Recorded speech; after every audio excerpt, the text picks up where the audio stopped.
Drought. We turn now to an inspirational story here in Abilene. A homeless man given an opportunity to thrive when a local auto shop owner saw him as more than just a man on the streets. KRBC's Ariana Lubelli is in studio to tell us how the man's life has quickly changed because people believed in him. Megan, I had the pleasure of meeting Joe and hearing his incredible success story. Once homeless, he spent his days catching side jobs and his nights sleeping at campgrounds. But now, with the kind acts of others, he has turned his life around and started a new beginning. Scrubbing cars and changing auto parts is the job that Joe calls his own. And it gets off the stuck-on dirt. But this wasn't always the case. Rewind to a year ago when the streets were what he called home.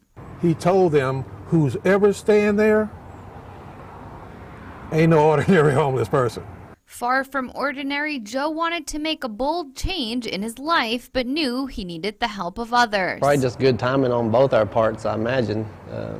He showed up when I needed some help, and he asked if I needed some help, and I just took him up on his offer. And he went right to work right then, and we've been working here ever since. He said, I need your help tomorrow, too. Well, I needed his help, too. Danny Hogue saw opportunity in Joe's eyes, so much so he helped him pass his driver's test and gave him a car. This is the car that we got Joe. He passed his driving test. I wasn't going to tell him about the car until he passed his driving test.